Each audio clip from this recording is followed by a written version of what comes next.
Hi everybody, it's Ethany and it's post Reader Studio 2019. I am jet lagged, I am tired, I'm wearing a spot of makeup, but my books, Your Tarot Court books arrived the day I flew out to New York City, so I haven't had a real chance to have a freak out. So yay, they're here. I did a thing. I wrote a book. Like when you actually start flicking through it, I forget because there's the process of getting it all published and everything you need to do with the publisher and all the work that I'm just going to brighten my screen on this side.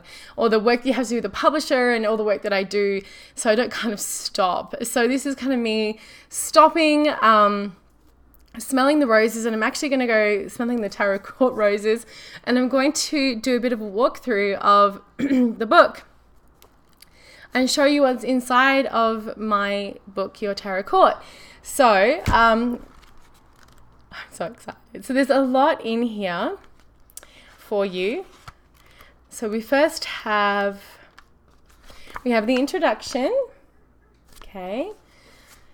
So I'm going to read a tiny little bit of the introduction. I'm not going to read through the whole thing, but I just wanted to give you all a bit of an intro. You have entered the world of intrigue, power, strong wills, and changing faces. History has shown that the royal court can be a dangerous place where people hold their cards close to their chest, no pun intended, and missteps can lead to a grave misfortune at the hand of a few powerful players. That may be clues as to why the tarot court are so hard to understand when they appear in a tarot reading. People are always changing and wear many masks. When I first started to study the tarot seriously, I would have readings where the court cards would come up all the time. It was incredibly frustrating, but it did force me to learn how to connect and communicate with these important cards in the tarot. The tarot court cards can be some of the hardest to understand in the deck. I decided to write this book and these exercises to provide you with a further understanding of the cards so you won't have to remove them from your deck. Yes, I know there are those of you out there who do that. And the color will not drain from your face when you flip over a court card. Fear not.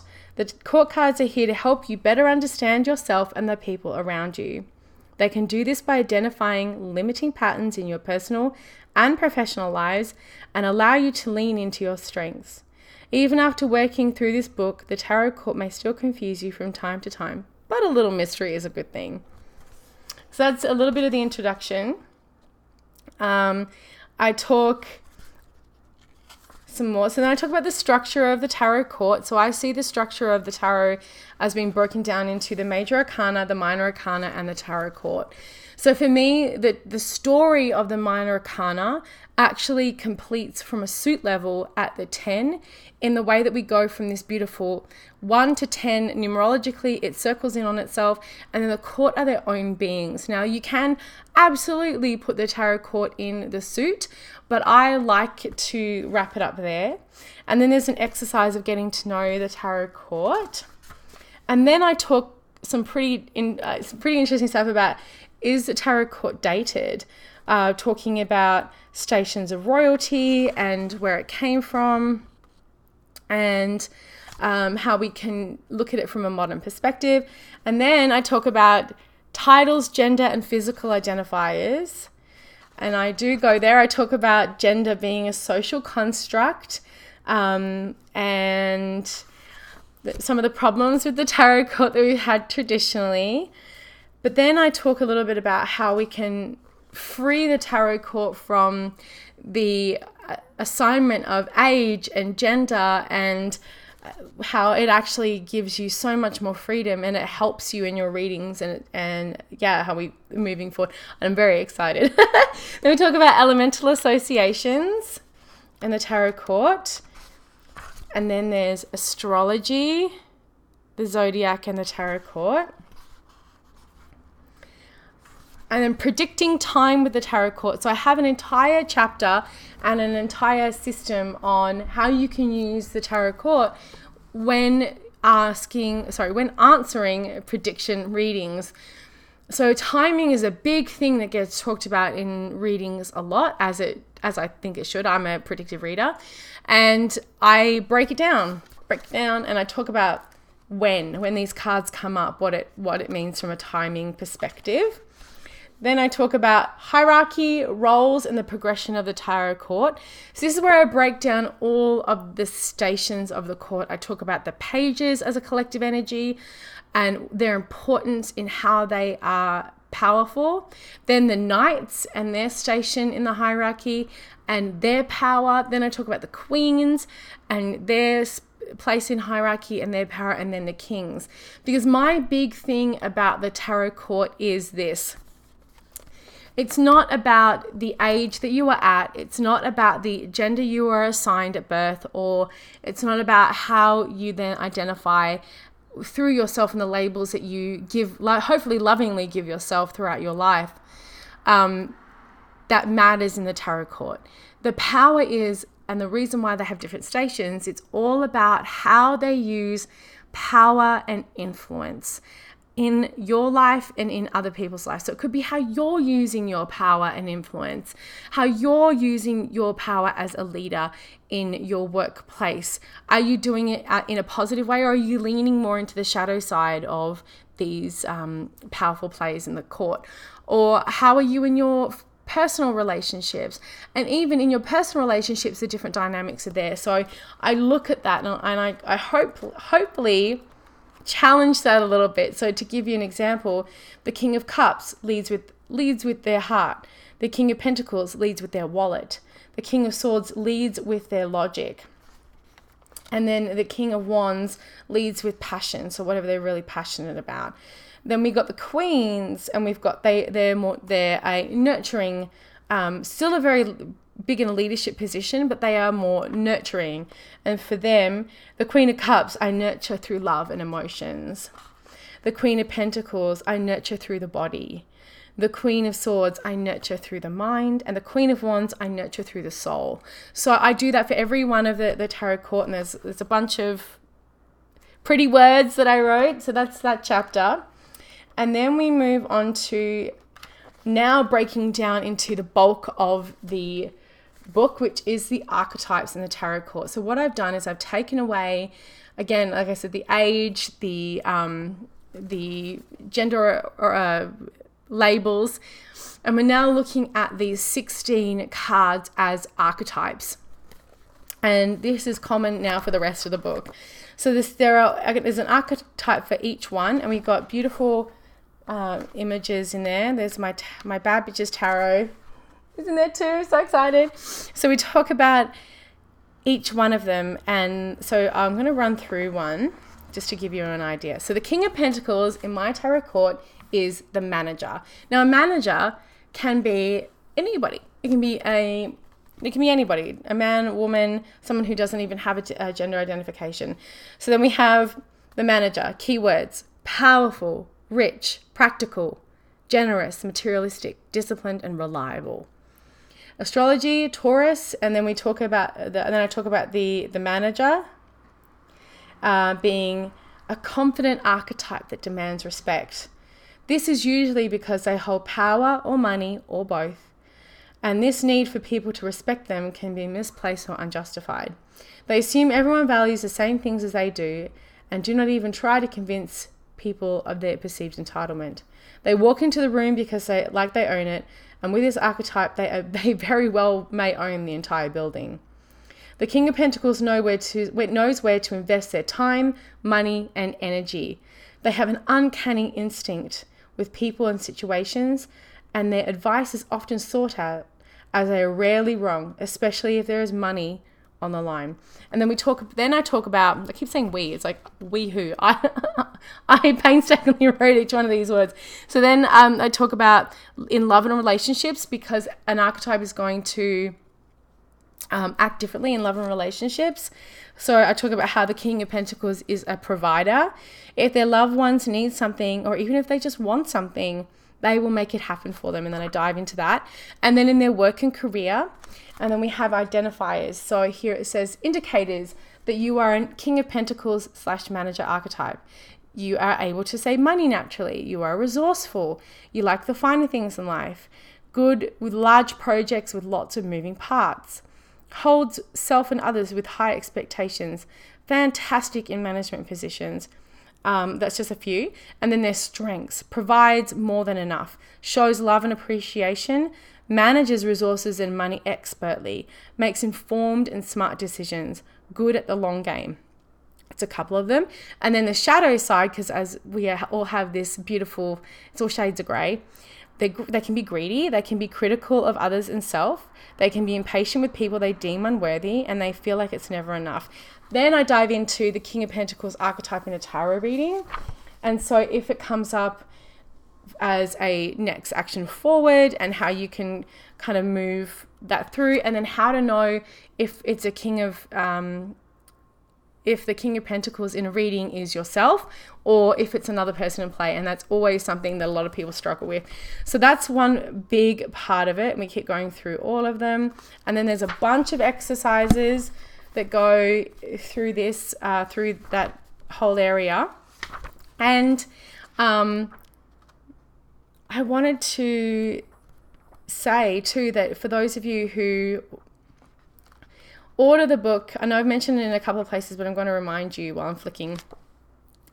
I've got 4 free workshops already lined up beginning the 16th of May that are a part of a tarot study group. And we're going to go through, deep dive through the book. We're going to work through the book together. We're going to do some of the exercises together. You can ask me questions. It's going to be live, but then it's also going to be recorded. So if you can't make it, the live, it's trucks everywhere at the moment, I apologize. If you can't make it live, you can get the recordings. So make sure you let me know if you received the book, if you've ordered it. If you search in Facebook groups, Ethany's Your Tarot Court Study Group, it'll ask you a couple of questions to join, and then lock those dates in your calendar because we are going to have so much fun. And if you are purchasing this book, if you see this video after that time, make sure you can still get the content. It's still going to be there. So make sure you grab that. And I'm working on a free workbook and free supplemental information as well. Then we go into section 9, which is the Tarot Court Love Connections. So who you are in life may not necessarily translate over as to who you are in your relationships. Often you will find with people that you are a completely different person when it comes to how you are in romantic relationships, and then even how you are with your family or friends. It doesn't always, we wear many hats. Sometimes we are who we are across the board, but if you do a little bit of digging, I usually find that's not the case. So then we talk about how every court member loves. So I'm going to go to another tarot court member. So the Page of Cups for me is the empath. And I talk about how they court somebody. And then also how if they're in a relationship, they may act out in a relationship. So if the Page of Cups is operating in a shadow aspect, they can be incredibly immature. They will blame everyone else for their emotions and feelings. Turning the page. When things start to go wrong in a relationship, they will rarely be able to take it in a way that isn't highly emotional. They will want to place the blame somewhere else and make the other person feel as bad as they do. Empaths do not tend to be single for long, or if they are, they will have a codependent platonic relationship with someone in their lives. They want to have emotional security with that being that someone brings. If they are with a well-balanced partner, their gifts will flourish, and they'll find that being in a relationship sees them at the height of their creative selves. Empaths do not need and like their own space as much as some others, but they will need an art shed, art room, yoga room, or meditation space in their home to come back and reset from all the energy they pick up. And then I talk about, so fighting is not really their modus operandi. Empaths will hold on to all of their pain, especially if they are stressed and don't have the time to sort through how they're really feeling. So again, this is I wrote hundreds of words, hundreds of pages of words, so I can't read you the whole thing. And then I go into how they deal with grief, how they court, their bright side, their bright shiny side if they're with someone really good and they've maybe done a little bit of work and are emotionally intelligent, and then maybe not so much. And then I have perfect love, love connections. So an example of a good love connections for a Page of Cups is the Knight of Pentacles. In my tarot court is the Soldier, who is loyal and grounded. and it is a really great match because they're solid and calm in crisis situations and are understanding when the empath needs space, and they will likely grow well with each other. And then a troubled love connection example for the Page of Cups empath is the King of Cups, who is Hades, or my Lord of the Underworld archetype, and this connection is usually way too much for the empath, who will be completely overwhelmed with the king's need to keep pushing and digging into pain points. These two connections are better as friends or student mentor. So I do that for every one of the court cards, which is really exciting. So there's lots of exploration in there, and then there's more exercises, and then we talk about I keep saying we. Then I talk about the tarot court. Maybe it's we because of the tarot court. There's 16 other people who want to talk. Pop culture representations, one of my favorite things, as I'm a massive pop culture junkie. If the pins behind me don't give it away. So I talk about, the Page of Swords in my tarot court is the detective, and a couple of examples I give is Sherlock Holmes and Nancy Drew. So then I talk a little bit about why I chose them. And then other detectives, Luther, Miss Franny Fisher, Veronica Mars, and I invite you to pick your own for each one. So then this is going to be one of the really fun things we do for your tarot court workshops. Bingo. It's your tarot court bingo. We're going to watch something together, and it's whoever wins bingo. So it's if someone in a television show you're watching declares their love for another character, as that's the Knight of Cups, the romantic, so you would get that bingo square. So I've got 4 pages of bingo. That's going to be really fun. And then creative problem solving with the tarot court archetypes is another one that I talk about. Then I have a whole section on the tarot court cards, tarot spreads, with each one having their own. Let's do one that we haven't done before. Okay, so we'll do this. Each tarot court member having their own gift, and this is another thing we're going to do in the workshops. So the Queen of Wands, her gift is confidence. I mean, I don't know if any of you could disagree with me about how fabulous and confident the Queen of Wands is. She is just there. She is present. She will walk into a room and every head turns. So her gift is confidence. And in my tarot court, her archetype is the performer, and I love that archetype because there's like masks and all these layers and like the positive aspects of performance, but then the harder aspects of really knowing who you're dealing with. So yeah, I have, as you can imagine, I have a lot to say. And then we have an exercise for each one. So there's 16 of those with all of these beautiful tarot court cards, and then there's a massive section at the back full of cheat sheets. So if you've read the book or I need to like do a little bit of cram study sessions before maybe a psychic fair or something like that, cheat sheets. So there's all of these really quick to read cheat sheets that include the element, the zodiac, the age, because I do talk about age, even though I feel that that's not really relevant sometimes. But context is key. So if I have a client who's asking me about children and pages come up in a certain position, boom, boom, boom, ding, ding, ding, kids, So timing, their season, their mantra, their keywords, their archetype, and then a bunch about their archetype. So all these delicious cheat sheets. I know everyone loves a good cheat sheet. And then my bibliography. So I wanted to... this is the first time I'm really getting to, there was a lot of people at Reader's Studio. Thank you so much if you came up and said hello. Thank you so much if you purchased the book, gave me a hug. I gave so many hugs away. I'm going to be redoing. I'm a little bit excited. I'm going to be doing my recap video of Reader's Studio when I have a little bit more time. As I mentioned, I just arrived yesterday. I was up for over 27 hours and then I crashed and fell asleep in my own bed, which always feels really great. But I wanted to do a quick run through because I'm so excited. So excited. And I can't wait to see what you all think of it. I'll pop the links in the description below as to where you can get the copy and where you can join the study group, because we are going to have a lot of fun. And if you are in Vancouver, Western Australia, No, I'm from Perth, Western Australia. If you're in Vancouver, BC, on the 12th of May, I will be at Banyan Books doing a reading, signing copies of this book, and you can come and say hello, and doing readings for people who come as well. So it is, I believe it starts at 11. I will pop the information of the event from Banyan's page in the description below as well. So come and say hi. I would love to see you all. And Banyan is just it is just such a beautiful place and space to be in as well. I'm going to make sure I get video from Banyan so that I can place it, show you all as well. So I want to say thank you so much to the team at Llewellyn who have been amazing as well. The music starts like, get off stage. But honestly, I'm so excited, and I really hope this helps, because running a tarot academy and running a large group and having tarot students now for many years, I know the tarot cards are tricky.